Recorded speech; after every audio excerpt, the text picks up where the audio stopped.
name is Donna Vella. I live in Sandy Hook, Connecticut with my husband, Mike, and we had the pleasure of going on our very first service trip abroad to Panama, which is why we are very interested in giving Tanya some feedback today about what an amazing adventure it was and continues to be. Thank you so much. And I'm Mike Samsen, Donna's unbetter half. And yes, we had a wonderful time there, and it was such a rewarding experience. I have frequently referred to it as the most rewarding and moving week I've spent in my entire life. It's been a number of months since we've been there, and it continues to feel that way to me. So I'm very happy to talk about SHI and the impact it's having and the impact it had on us. Perfect. Yes. Again, thank you both for being here. And I guess before we even get to the trip itself, what inspired you both to even sign up, to even go to Panama? And did you have any expectations or goals before coming in? What was that like before leading up to the trip for you both? I think I'll take this one. We did not know anything about it. My dear friend Kristen has been on a number of YASC, Yale Alumni Service Corps trips, and she's had just life-altering experiences in different parts of the world.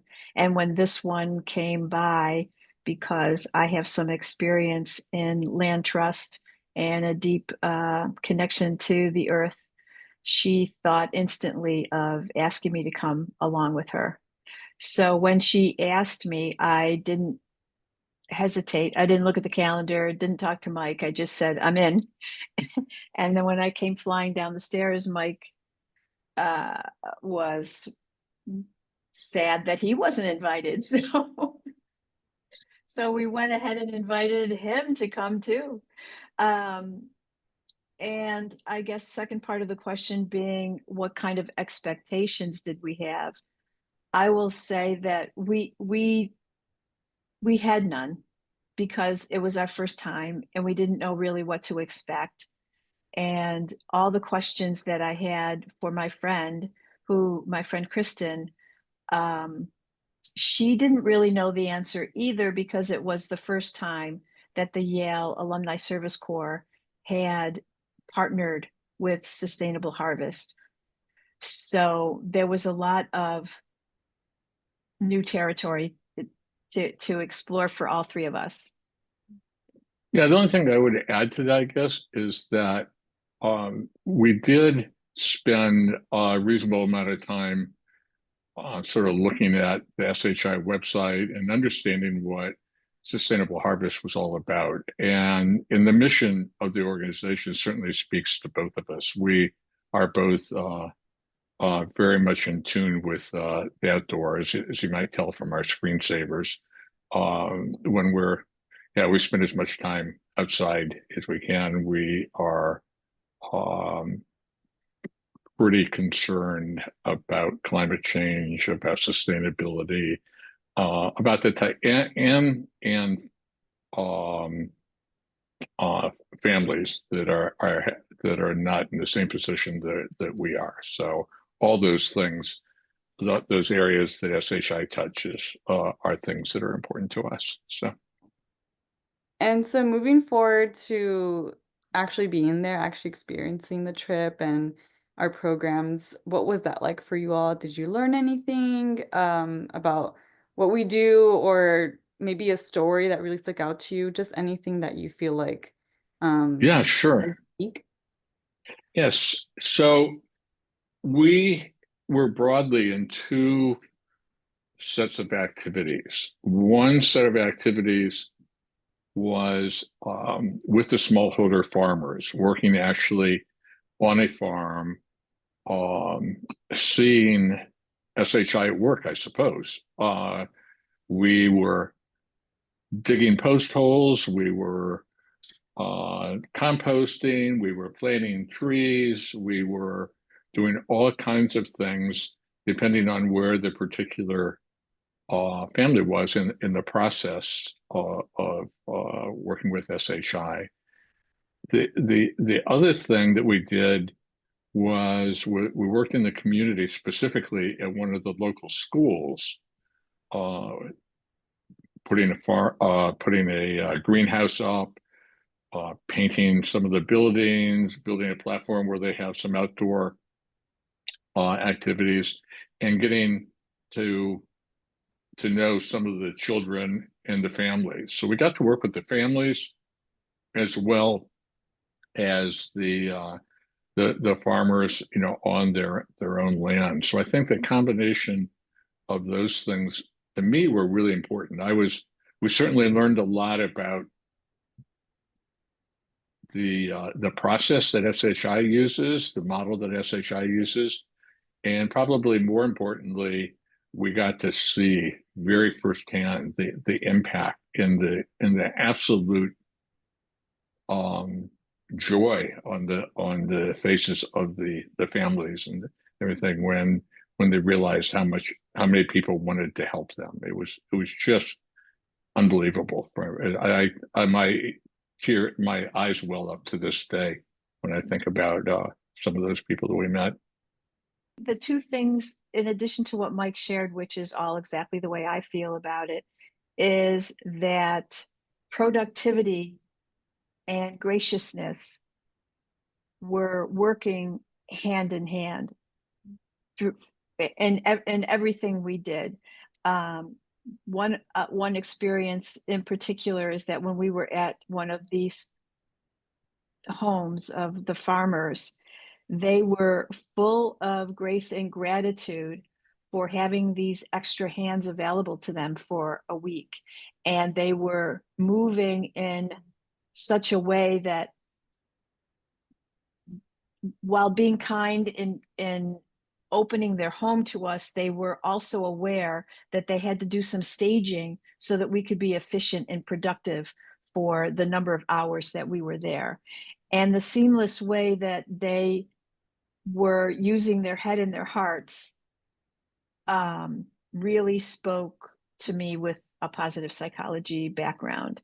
And that spoke volumes to me. And also it was something that we can definitely all do a better job at on a day-to-day basis at home. So I thought that was really special.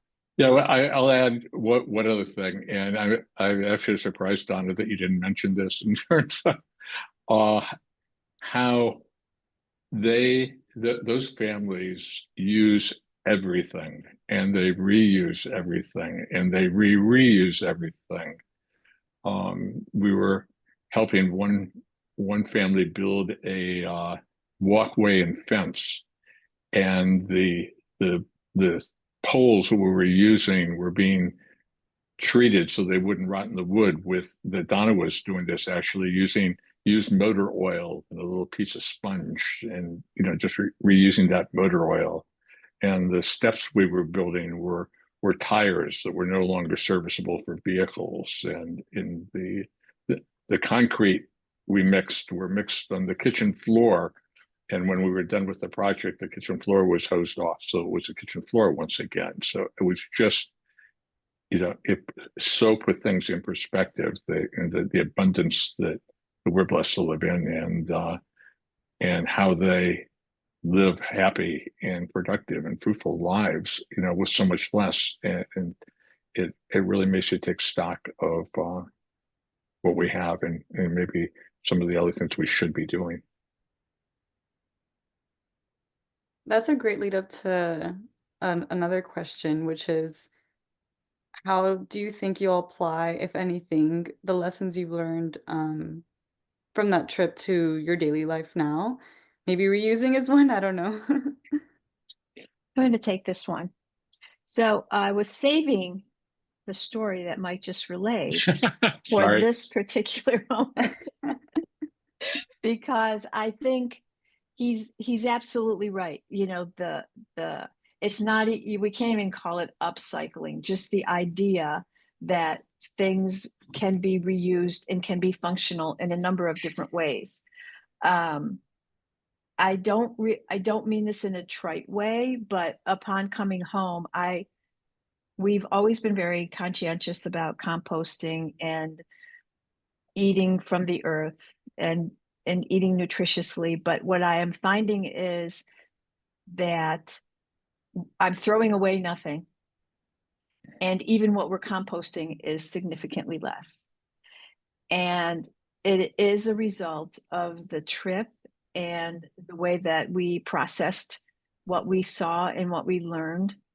And so there's just a very different and very heightened awareness of, once again, as Mike pointed out, the abundance that we have, but the ways that we can eat better and sustainably. We still have a long way to go, but if there's a way to throw whatever's left in the refrigerator into some scrambled eggs, and just using everything we have for nourishment. And what happens, I believe, is that the nourishment is far more both a physical and also a mental and even just a spiritual. I mean, it becomes part of who you are and a set of values and alignment that you want to move through the day in your life. It's the way we should live, period. You know, Exactly. it's just, it's like there's a hard stop there. I think probably the single most impactful moment of the week was on the last day. We were busing back and we stopped at the school in the community we were serving. And the families and the children had arranged a celebration to thank us for having been there. And honestly, I felt that we should be thanking them for allowing us to participate. But at any rate, we were coming back in the bus, and of course I had no idea what to expect. And as we pulled up in front of the school, all these children and their families were cheering for us. It was like, I don't know, it was like we were, you know, it was a homecoming parade or something. It was just unbelievable, the outpouring of emotion on the part of those families in the celebration, the gratitude that they showed. And it was just really moving. I think honestly, if I had not already been sold on wanting to remain involved with SHI in one way or another, um, that would have put it over the top. It was just so heartwarming, and I can't even put it into words except to say once again, my eyes are filling up with water as I'm thinking about it.